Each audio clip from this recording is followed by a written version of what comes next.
आज बात करते हैं मुहर्रम की। आज 10वीं मुहर्रम है, वो सुबह जिसने मानवता को अमर कर दिया।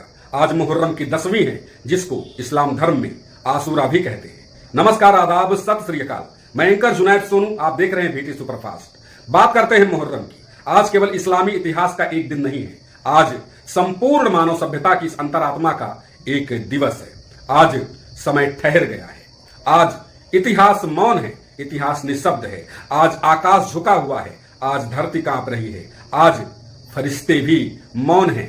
आज करबला केवल इराक की एक धरती नहीं रही, आज करबला मानवता का हृदय बन गई है, मानवता का दिल बन गई है। मैं उस मैदान में खड़ा हूं जहां सूरज पहले भी उगा था, लेकिन आज का सूरज कुछ और है। आज उसकी किरणों में प्रकाश कम है, और प्रकाश कम होने के साथ करुणा अधिक है। आज उसकी तपन केवल रेगिस्तान पर नहीं, मनुष्य की आत्मा पर उतर रही है।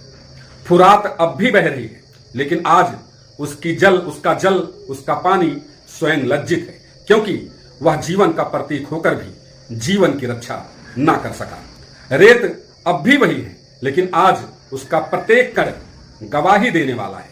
आज 10वीं मुहर्रम है, आज आशूरा है। आज सत्य अपने अंतिम सांसारिक इम्तिहान के लिए तैयार खड़ा है। एक ओर शक्ति है, दूसरी ओर सत्य। एक ओर सिंहासन है, दूसरी ओर सजदा। एक ओर संख्या है, दूसरी ओर सिद्धांत। एक ओर भय है, दूसरी ओर विश्वास। और इतिहास जानता है, जब भी यह संघर्ष हुआ है, विजय अंततः सत्य की ही हुई है।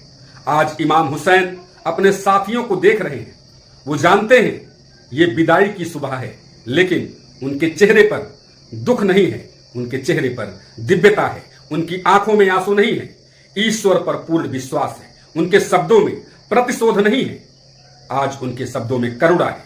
यही करबला को संसार की अन्य सभी लड़ाइयों से अलग बनाता है। यह सत्ता पाने का युद्ध नहीं था, यह सत्ता को नैतिकता के अधीन रखने का अंतिम प्रयास था। यजुर्वेद का एक गहन वाक्य है, मित्रस्य चसुषा सर्वाणि भूतानि समिष्यन्ताम, अर्थात समस्त प्राणियों को मित्र की दृष्टि से देखो। आज करबला उसी दृष्टि की अंतिम परीक्षा है। बृहदारण्यक उपनिषद प्रार्थना करता है, अस्तो मा सद्गमय तमसो मा ज्योतिर्गमय मृत्यो मा मृतम गमय। असत्य से सत्य की ओर, अहंकार से प्रकाश की ओर, मृत्यु से अमृत्यु की ओर। यदि किसी एक घटना ने इन तीनों वाक्यों को जीवित किया है, तो वो है करबला।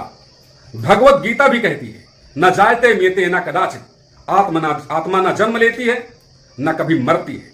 आज आशूरा उसी अमर आत्मा का उत्सव है, जिसे तलवारें छू सकती हैं, पराजित कर सकती हैं। धम्मपाद कहता है कि अक्रोधेन जिने क्रोधान, अर्थात क्रोध को अक्रोध से जीतो। इमाम हुसैन ने तलवार उठाने से पहले भी संवाद का मार्ग चुना था, बातचीत का मार्ग चुना था। उन्होंने अंतिम क्षण तक, अंतिम समय तक मानवता को अवसर दिया।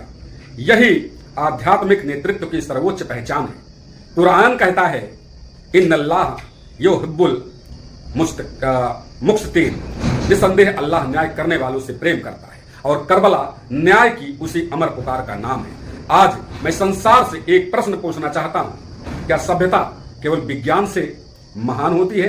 क्या राष्ट्र केवल शक्ति से महान होती है? क्या धर्म केवल अनुष्ठानों से जीवित रहते हैं, या फिर करुणा, सत्य, न्याय और चरित्र की सभ्यता की वास्तविक नींव है? आज आशूरा का सूरज यही प्रश्न लेकर के उगा है। यह प्रश्न केवल मुसलमानों से नहीं, केवल हिंदुओं से नहीं, केवल सिखों ईसाइयों से नहीं, बौद्धों से नहीं, जैनों से नहीं, यहूदियों से नहीं, किसी एक समुदाय से नहीं। ये प्रश्न संपूर्ण मानव जाति से है। यदि सत्य अकेला रह जाए तो क्या तुम उसके साथ खड़े रहोगे? आज का दिन किसी एक मजहब की स्मृति नहीं, मानवता की चेतना का पर्व है। और शायद यही कारण है कि 14 शताब्दियों के बाद भी करबला समाप्त नहीं हुई है। वो आज भी हर अन्याय के सामने खड़ी दिखाई देती है। आज आशूरा का प्रथम संदेश यही है कि मनुष्य की सबसे बड़ी पहचान उसका धर्म नहीं, उसका चरित्र है। उसकी सबसे बड़ी शक्ति उसका पद नहीं, उसका विवेक है। और उसकी सबसे बड़ी विजय किसी दूसरे पर नहीं, स्वयं के भय पर होती है। यहीं से आसूरा का वास्तविक अर्थ आरंभ होता है और यहीं से मानवता की नई यात्रा भी प्रारंभ होती है। इस वीडियो को आप लोग ज्यादा से ज्यादा शेयर करिएगा।